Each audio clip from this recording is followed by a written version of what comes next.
All right, welcome. Chapter 19 of Genesis.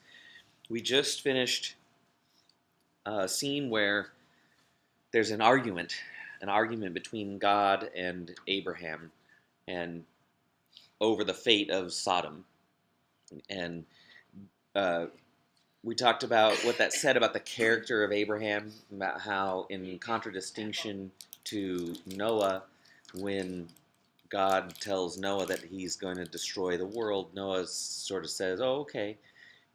Whereas in contrast, Abraham shows that he's compassionate, merciful, and that he's searching for justice.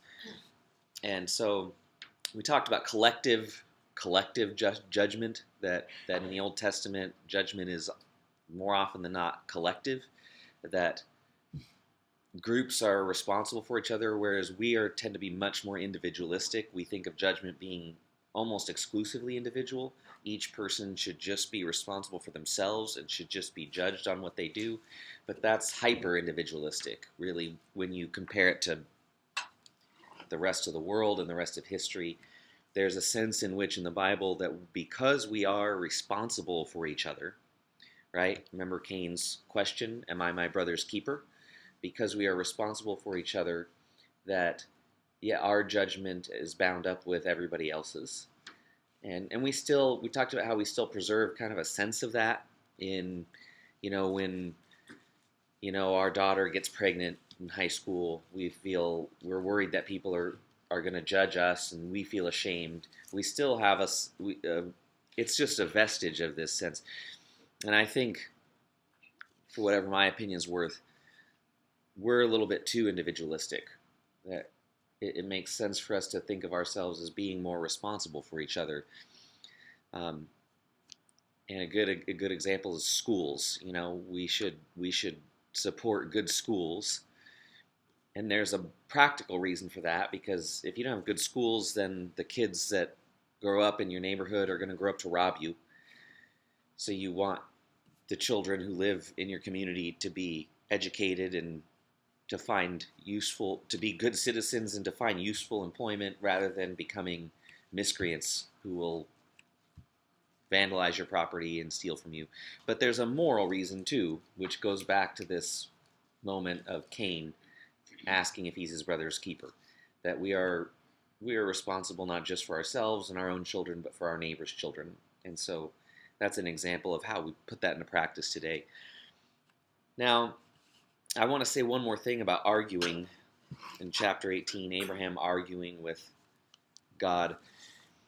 We often think of arguing as bad, and that's not really so much true of the Jewish tradition. That we think of arguing as disrespectful.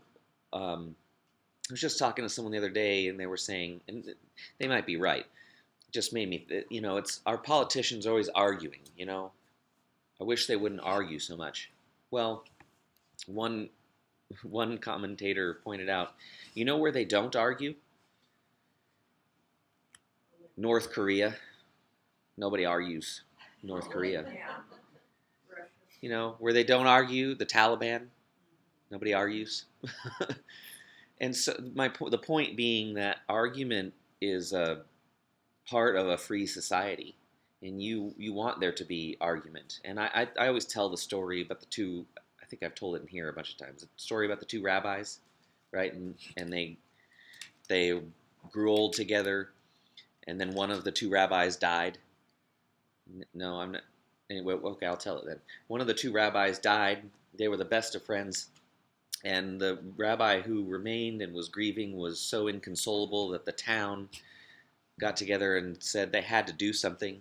So they said, we'll find him someone else to study with, another sort of rabbi, maybe a young rabbi at a seminary, and that'll give him a partner, somebody to work with, somebody to study the Torah, the scriptures with.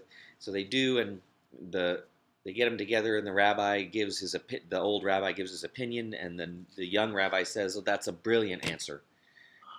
And then so the older rabbi says, "What use? You're no use to me." He said, "My old friend, whenever I would give my opinion, he would tell me 50 reasons why I was wrong." He said, "What do I need you for to tell me I'm right?" but the point being, in the Jewish tradition, arguing is valuable. Arguing is the way we better ourselves. You want someone to argue with you so that your own position and your own mind is sharpened and made better, right? So the idea that everyone around you should just agree with you being a sign of, actually, no, in the Jewish tradition, it's a sign of respect if you argue with someone. If I give my opinion and you say, Aaron, I think you're wrong here, here, here, and here, that's a sign of respect. You care enough about my position to help me make it better, right?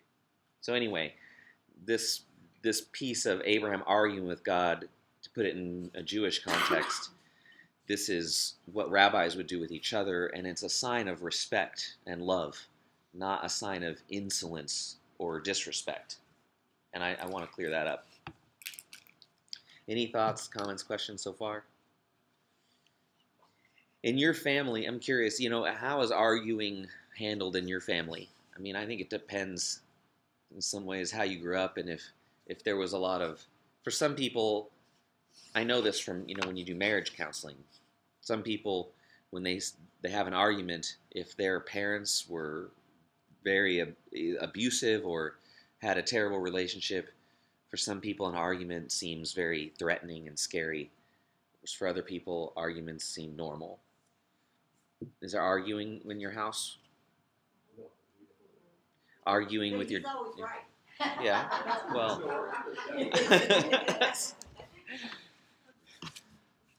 But I mean, is arguing something like seen as a valuable interaction, or is arguing seen as something to be avoided at all costs? One daughter will argue with me, the other won't. Yeah. She just, what you want, you just did it, and then go on and do what you want to do. So she won't argue. She'll just ignore you. Okay.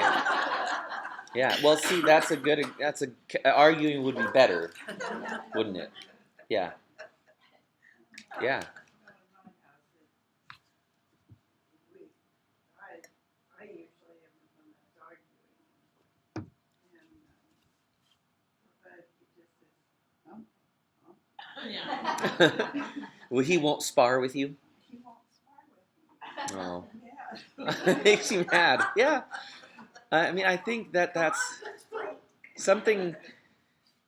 Yeah, I'm not much of a marriage counselor, but I wonder if you could just you might be able to make a marriage counseling business teaching couples how to argue, productively, because I think a healthy argument can be wonderful, can be part of a foundation for a good relationship, just the way it is for God and Abraham, right?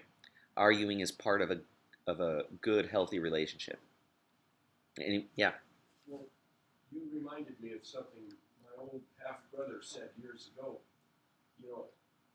It's not bad to argue or to disagree, and you don't have to agree on everything to be friends, but you must fight fair. Because, like he pointed out, even in war, there are rules. I mean, there's certain things you just don't do. Yeah. And he also said that if you get in a disagreement with your wife, that's okay. And you can't reach an agreement, maybe, but he said you need to try to settle it somehow before you go to bed at night. He says, don't take your war to bed with you. And maybe you pick it up again tomorrow and discuss it some more. But call a truce for the time being. Yeah. Yeah. I mean, for couples especially, or for any valuable relationship, and this is what makes, I think, why arguing can be so terrifying for some people, is you have to know going into the argument that the relationship is not threatened by the argument. It's just because we disagree and we can tell each other they're wrong and we're right, that is unconnected. That the relationship is holy and is not going in. That the relationship is safe. however the argument turns out, right? That has to be set up.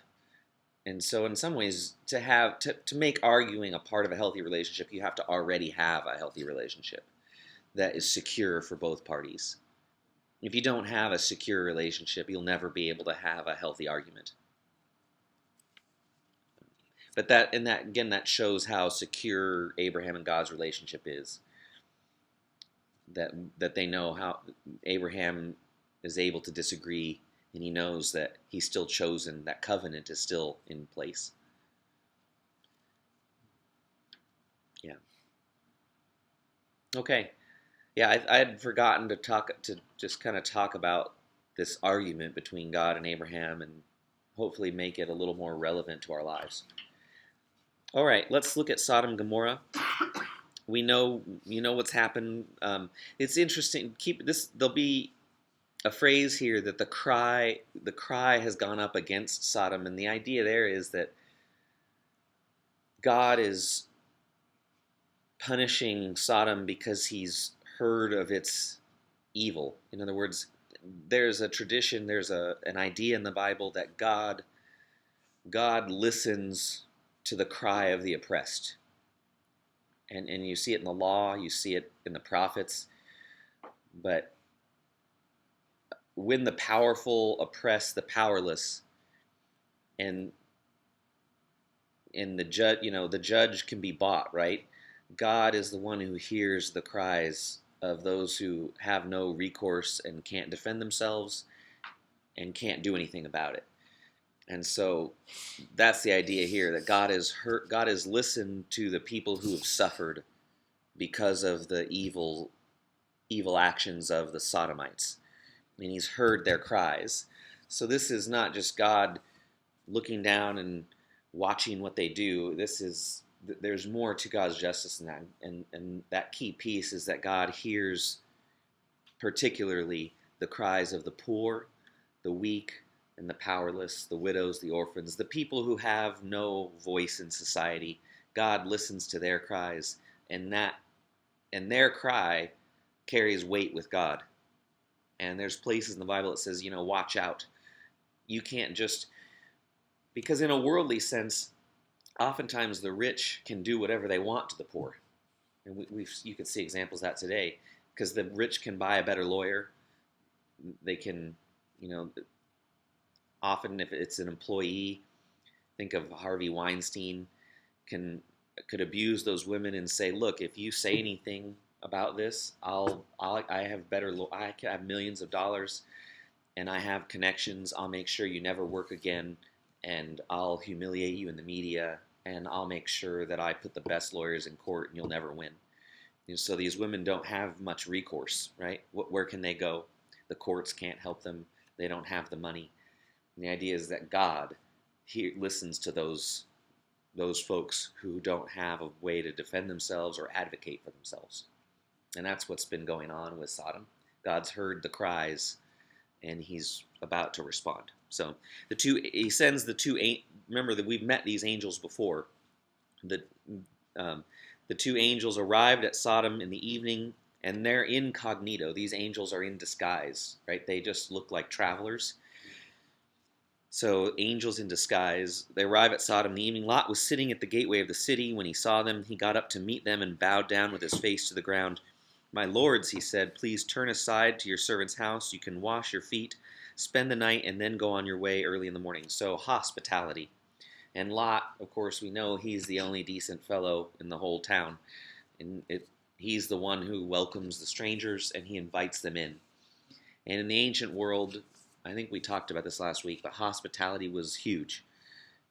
If you showed hospitality to strangers, remember what Abraham does to the travelers. And again, they're incognito. Abraham sees these three men, and he says, come sit under the tree, I'll make you dinner. And they turn out to be God. Well, here these fellows turn out to be angels. And this is a test. This is kind of the last. And this kind of shows how merciful God is. Even after this scene with Abraham, God is still going to give Sodom one last chance. He's going to send these angels in. And the angels end up sparing Lot, which it's a spoiler, but I think most of you know the story. Lot is going to be saved, in part because he shows hospitality. He welcomes these travelers. So, no, they answered, we will spend the night in the square. So they say, no, we don't, no thanks, we'll just sleep out in the open. But he, Lot, insisted so strongly that they did go with him and entered his house. He prepared a meal for them, baking bread without yeast, and they ate, so unleavened bread. Before they had gone to bed, all the men from every part of the city of Sodom, both young and old, surrounded the house. So the depravity of this city, every man from young to old gathers outside the door of Lot's house. And they called to Lot, where are the men who came to you tonight? Bring them out to us so that we can have sex with them. And in Hebrew, the word is yada, no. The same word that is used for when Adam knows his wife Eve. Yada, to know. It means it's an intimate knowing. And that's a euphemism in Hebrew for sexual intercourse. So that's what they want to do. And presumably these are young, good-looking men, and the rest of the men in the city want to have their way with them. We'll be talking about this passage tonight in the class on Bible and sexuality. And what else to say? The Canaanite peoples were thought of in the Bible anyway as being very sexually immoral. Often I've mentioned this before in sermons, the worship of pagans was often very sensual and would involve either ritual sex with a priestess or different kinds of kind of orgies, parties where people would, just act out. And for the Jewish people, for Israel, they had a much more reserved understanding of sexuality. So that's some background. So Lot went out. Here's what Lot does. Lot went outside to meet them and shut the door behind him. Now that's the Bible doesn't give us a lot of details in a lot of these stories. The narrator kind of moves really fast, tells stories very quickly. It's not like reading a Jane Austen novel where you know the color of people's eyes and what they're wearing and how the house is laid out. You get very bare details, but the narrator knows when to include them for effect. So Lot goes outside to meet this mob, and he locks the door behind him. So he's putting himself in between his guests and this angry mob. So this is an act of courage. So he closes the door behind him and said, no, my friends, don't do this wicked thing. Look, I have 2 daughters who have never slept with a man. Let me bring them out to you, and you can do what you like with them. But don't do anything to these men, for they have come under the protection of my roof. So, this is disturbing. It's not hard to find, as we read Genesis, and this is, again, another thing we'll talk about tonight, even though Israel had a sort of more reserved understanding of sexuality, it's still not our understanding of sexuality. Sexuality had different rules back then and different meanings. And it's Lot, I don't think, is enthusiastic about offering his daughters to this mob, but he's sort of willing to compromise. And that's not necessarily approved. There's no approval of Lot's action, and we'll find out later that Lot and his daughters, they're weird. That's one way to put it. So don't take this as a wholesale Lot did exactly the right thing here. We just see a man who's living in a very depraved society and is doing the best he can. But the relevant point here is that for the biblical text, the law of hospitality is even more important than his daughter's virginity And again, there's no thought here for the the daughter's bodily autonomy like we have today. That the idea that that it's a horrible violation if a woman has to have sex against her consent. That's not here. That notion isn't here. And I'm not saying that's right. I'm just pointing out when you talk about biblical sexuality, it's a different world. And you can't just say, well, we should have a biblical sexuality. You have to think about most people who say that have no idea what biblical sexuality is. They really haven't read the text very closely and realize that actually there's some some stuff we wouldn't want to have a biblical sexuality today. And this is an example of it. So Lot offers his daughters. Again, that's a compromise. It's not seen as a good thing, but in the hierarchy of moral values in the text, it's better to sacrifice your daughters than it would be to violate the law of hospitality. And it's a very different world. Okay, yeah, don't do anything to these men, for they have come under the protection of my roof. And that is holy. His responsibility to protect his guests is of the utmost importance, even more important than his daughters. Get out of our way. Here's the crowd. Get out of our way, they replied, and they said, this fellow came here as an alien, and now he wants to play the judge. So they're saying he's not a real sodomite. Lot doesn't have any right to put himself in between us and what we want. He doesn't have any right to legal standing in our society because he's a stranger. And that, again, is in contrast to Israel, where the stranger, the alien, the foreigner is always respected. Here in Sodom, they don't respect foreigners. They don't treat them with respect. Okay. They kept bringing pressure on Lot and moved forward to break down the door. And so now these angels, no one, again, not even Lot, nobody recognizes that these men are angels yet, but they do. Now they're going to take off the masks. The men inside reached out and pulled Lot back into the house and shut the door. So now they intervene. Lot was their protector. It's sort of the irony of this is it's very dramatic. Lot thinks he's the protector, right? Lot thinks it's all up to him to defend these men. Really, what's going to happen is that these men are going to protect Lot. So the men inside reached out and pulled Lot back in the house and shut the door. Then they struck the men who were at the door of the house, young and old, with blindness, so they could not find the door. So these angels don't need to be defended. They're quite capable. They're angels. They're powerful. And they strike all this mob with blindness. The two men said to Lot, do you have anyone else here, sons-in-law, sons or daughters, or anyone else in the city who belongs to you? Get them out of here, because we are going to destroy this place. The outcry, here it is, the outcry to the Lord against its people is so great that he has sent us to destroy it. Again, who does the outcry come from? It comes from the people who have suffered.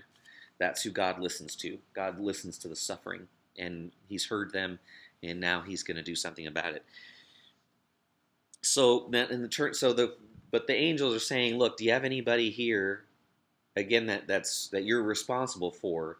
Here we have a sense of kind of collective judgment and collective righteousness. Lot, because he is righteous, or at least, more righteous than his surroundings, he's better than everyone else. He and anyone connected to him is going to be saved. So his goodness, his righteousness has the power to save others. And they're saying, do you have anyone? And it turns out he does. So Lot went out and spoke to his sons-in-law. So he's got these daughters, and they're virgins. They've never slept with him, but they are betrothed. They are promised to these two men in the city who pledged to marry his daughters. He said, hurry and get out of this place, because the Lord is about to destroy the city. But his sons-in-law thought he was joking. Just like Abraham and Sarai think God is joking. I'm gonna have a baby I'm postmenopausal. That's ridiculous. So the sons-in-law don't believe Lot. They think it's ridiculous, right? And that's a consistent theme in Genesis, is that people have a hard time actually believing what God says. And that's really not any different today, is it? It's hard to believe God's promises. And a lot of people think that they're not to be taken seriously. So they think he's joking, so they don't go. With the coming of the dawn, the angels urged Lot, saying, "Hurry, take your wife and your 2 daughters who are here, or you will be swept away when the city is punished." When he hesitated, now Lot's no Abraham, right? He's good, but he's not as good as Abraham or probably even Noah. So he hesitated. The men grasped his hand and the hands of his wife and of his 2 daughters and led them safely out of the city, for the Lord was merciful to them. So even Lot can't seem to, and it's not really clear why. Why is Lot hesitant? Is it because of his sons-in-law? He wants them to be preserved. Maybe he has business interests maybe he's got business partners there. He's got money invested in the city. But for whatever reason, because of and that's, true for us. A lot of times it's hard for us to trust God because we're tied to worldly things, right? We're kind of more protective of our money and of our security and of our material comfort. And so it can be hard to trust God and do what God asks of us. So here, that's Lot's problem. Those, I think, are the 2 most likely explanations for why Lot has a hard time obeying God, is either he's connected to these sons-in-law, or we know he's a wealthy man and he's come to this city and he's probably has some money invested here. He's got skin in the game in Sodom. But the angels actually kind of force salvation on him, right?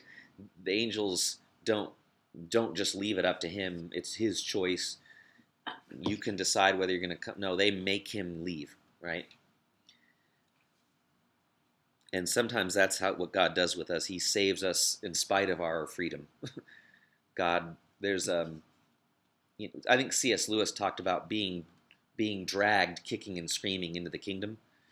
That there's a way that God draws us to himself, sometimes in spite of our own free will, right? That God's salvation in some ways is God forcing it upon us because we resist it. All right, as soon as they had brought them out, one of them said, "Flee for your lives, don't look back." That's the command. Don't look back and don't stop anywhere in the plain. Flee to the mountains or you will be swept away.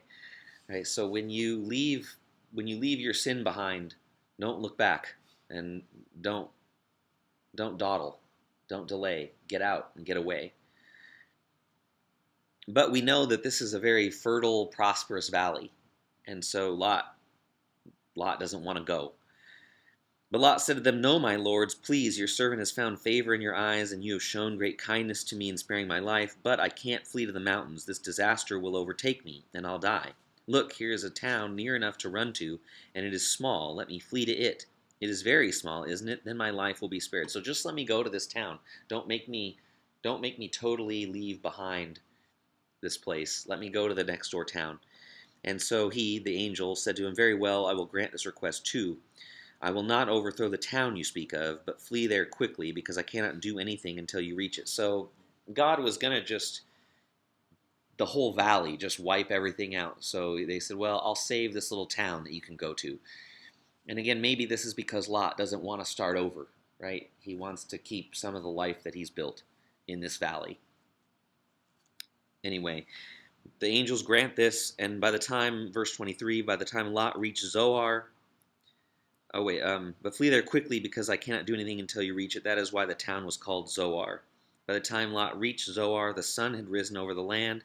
Then the Lord rained down burning sulfur on Sodom and Gomorrah from the Lord out of the heavens. Thus he overthrew those cities and the entire plain, including all those living in the cities, and also the vegetation in the land. But Lot's wife looked back, and she became a pillar of salt. And the salt formations are pretty common from what I've read in this valley because of the way erosion functions. And So people who had ever traveled to this place would kind of have an image of these salt pillars, and every time they saw one, they would think of Lot's wife, who couldn't obey God, right? Who couldn't totally leave behind the wickedness that they had been called to flee, and looked back. There's a whole theme of looking back to your past,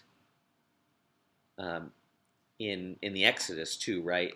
That whole tradition of the Israelites wanting to go back to Egypt, right? And the theme, preachers love that image because preachers leave your sin behind and don't look back. Your old life of whatever it is, whatever your sin was, your old life, leave it behind and don't return to it and don't look back. Keep moving forward, move away from sin and move towards the promised land is a metaphor for all of us in our lives, right? To let go of whatever enslaved us before and to move towards the place that God would have for us. Move away from evil and the temptations of sin and move towards justice, morality, righteousness. So you can really use these stories in a very individualistic way, and preachers do. Any questions, comments so far here? Okay. Verse 27, early the next morning Abraham got up and returned to the place where he had stood before the Lord. He looked down toward Sodom and Gomorrah, toward all the land of the plain, and he saw dense smoke rising from the land like smoke from a furnace. So when God destroyed the cities of the plain, he remembered Abraham, and he brought Lot out of the catastrophe that overthrew the cities where Lot had lived. So that fire and brimstone, that's where we get that from. You're talking about fire, God's judgment being fire and brimstone. That's where this comes from. God's judgment is manifest in these two images of fire and brimstone. Okay, we're gonna keep going though. So Abraham then saw the results of what had happened, but we're gonna follow Lot now and his two daughters. Lot and his two daughters left Zoar and settled in the mountains, for he was afraid to stay in Zoar. And again, we're not told why. Maybe he's afraid God would destroy that city too. But it just reiterates this theme that Lot, unlike Abraham, is not. Whereas Abraham believes God and does what he's told, Lot has a hard time. He doesn't want to leave. He resists. He has to force to leave. He doesn't follow through with what he said he's going to do. Lot is kind of I don't know what the word is. He's fickle and flighty, right?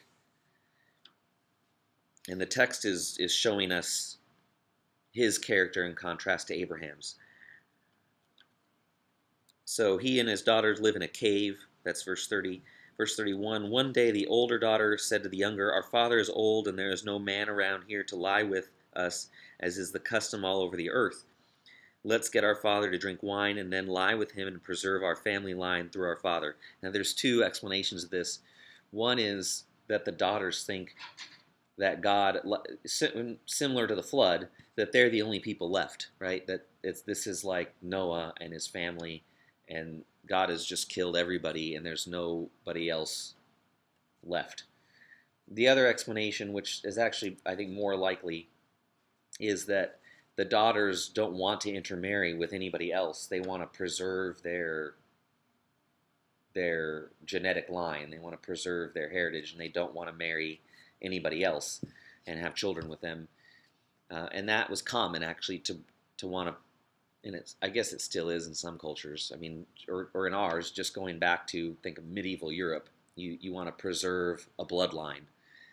So that's what's one of those two things is motivating the daughters here, either wanting to preserve a pure bloodline, or that they think that they're in the situation that Noah had been in. All right. Yeah, this is. I always joke, but I'm not joking, right? When I say that the Bible is not a children's book, it's really not. And if you think that you learned the Bible in Sunday school when you were a kid, you didn't. At least I hope not. I hope you didn't. I hope your Sunday school teach that, and that's yeah. We shouldn't teach children these stories. I'm not. My point is saying, yeah, that this is an adult book and it merits study beyond childhood. So, all right, let's get our father drunk to drink. Yeah, I guess yeah. If you're, it makes us blush a little bit too. So that's their plan. They're going to get their father drunk and sleep with him. That night they got their father to drink wine, and the older daughter went in and lay with him. He was not aware of it when she lay down or when she got up. The next day the older daughter said to the younger, "Last night I lay with my father. Let's get him to drink wine again tonight, and you go in and lie with him, so we can preserve our family line." Right? That's the reason. Preserve our family line through our father. So they got their father to drink wine that night also, and the younger daughter went and lay with him. Again, he was not aware of it when she lay down or when she got up. So both of Lot's daughters became pregnant by their father. The older daughter had a son, and she named him Moab. He is the father of the Moabites today. The younger daughter also had a son, and she named him Ben-Ami. He is the father of the Ammonites of today. Now, you might have a note here, but Moab sounds like Hebrew for from father, right? So the name of this child indicates the incest from which the child was born, right? The son's name, Moab, from father. So, and then Ben-Ami means son of my people. So both of these children are named after the act and the motive from which they were conceived, which was incest and the preservation of the line. And the daughters, it also shows the daughters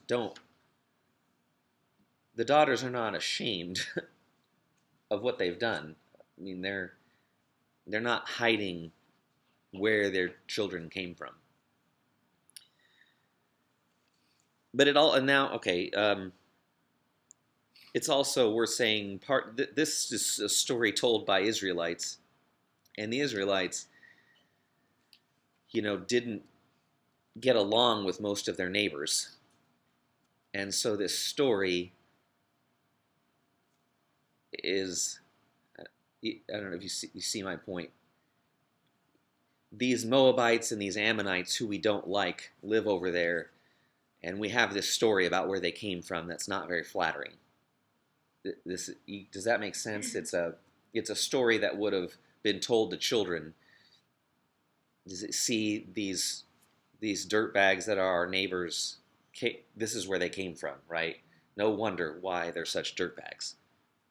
That makes sense. These are tribal stories that explained Israel's relationship with its neighbors. Any comments, questions about what we've read so far? Okay. Are we embarrassed by? Okay. And I want to say, so first, let's talk about. I'll just talk. No one else has to say anything. We know the word sodomy is still in our vocabulary today, and it's a word that's used to describe sex between two males. But that's not precisely what the problem with the sodomites is. I mean, what we're talking about is not, what's condemned isn't an illicit form of intercourse, right? It's not, and I'm not saying that was okay either, because ancient Israel, they wouldn't have approved of same-sex activity. But my point is, what's really the problem is not the mechanics of the way people had sex, or some kind of illicit type of pleasure, because it violates the natural law that sex is supposed to be a man and a woman. That's not what's going on in this text. The problem is that this is rape, and it's a violation of hospitality. That's what is wicked about the sodomites.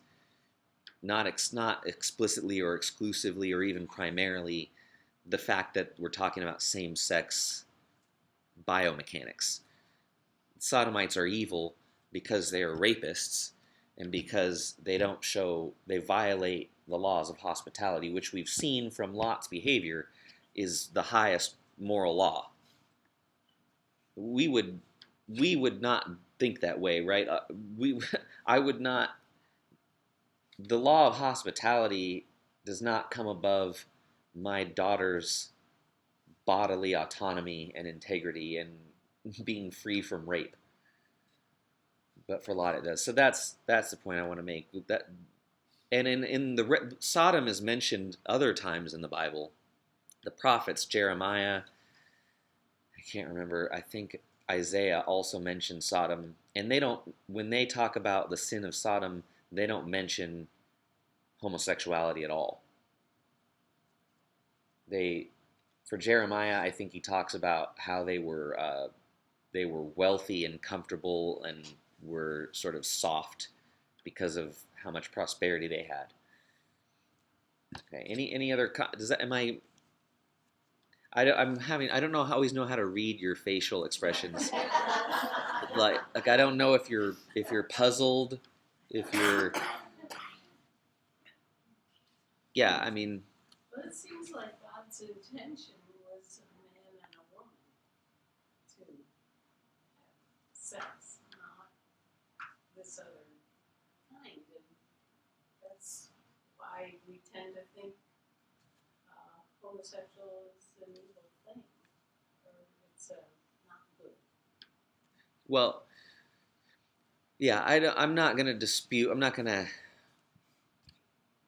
Now would not be a good time to talk about that. I mean, and I'm not. So you're not necessarily wrong. And like I said, I would concede the authors of this text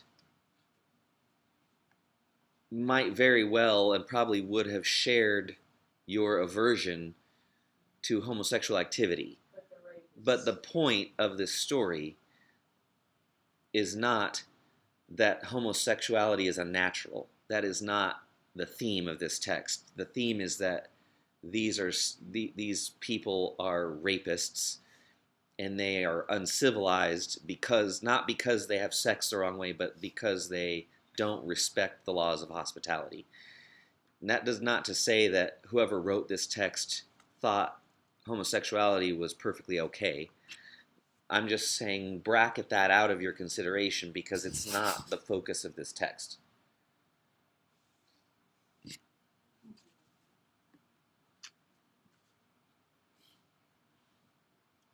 Fair enough? Does that make sense, at least? Okay. I'd say you're taking hospitality to a whole new level. In offering your daughters up? Yeah. Well, and that, I mean, that's the, yeah, we wouldn't do that. And wouldn't suggest anybody should. Right. But it does make the case that for whoever wrote this text and for its original readers, hospitality was morally very, very important.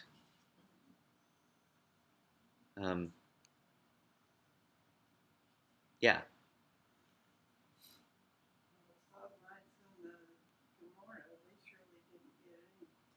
Any idea of hospitality.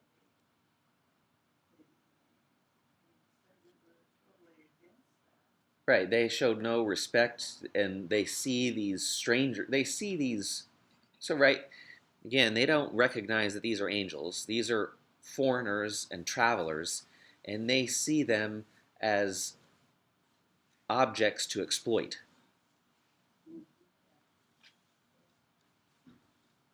And that's really what is wicked about them.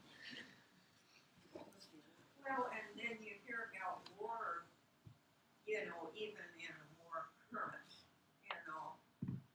say, the world wars and stuff where, a victor would take women and rape them. Yeah. That is that just, it's Yeah. So, But it was,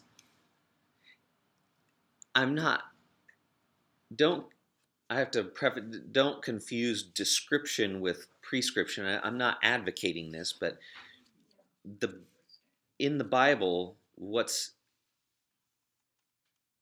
bad about rape, even, is not that it violates a woman's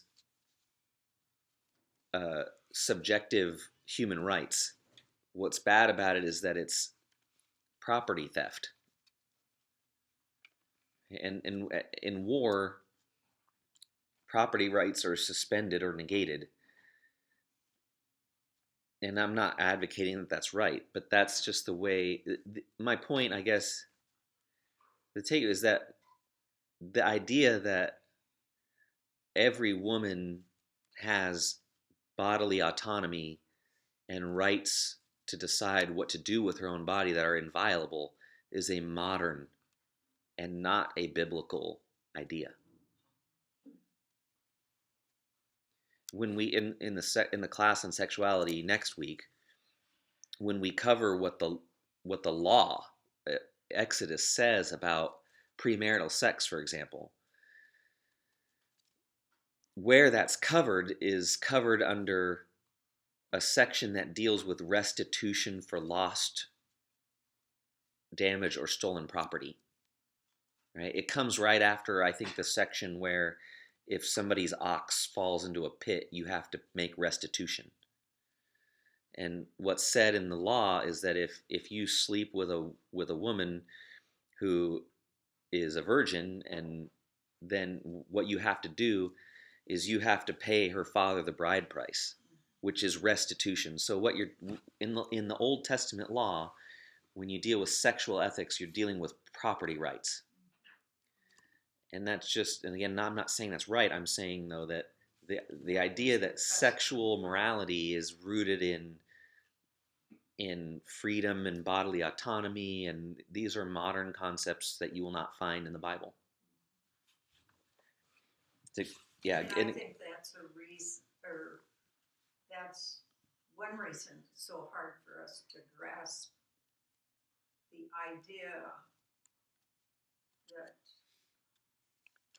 a woman's rights were nothing, yeah, yeah. It was that and rape was a crime not against a woman. Rape was a crime against that woman's father or husband. Right. And that's the way they understood. So that's, you don't want biblical sexuality. No. You don't want biblical sexual morality. But if you not if you're sane. Look at the Me Too. We've just come to that. Yeah. True. You know, women have not been respected for quite some time. Yeah. You're right. That depends on the person. Yeah. Yeah. And even when we the famous story of David and Bathsheba, right, that everyone knows. Why is what David did wrong? It's a crime against her husband Uriah. Yeah. And even when Nathan the prophet comes to David, the story that he tells, you remember the story that he tells to illustrate to David what he's done?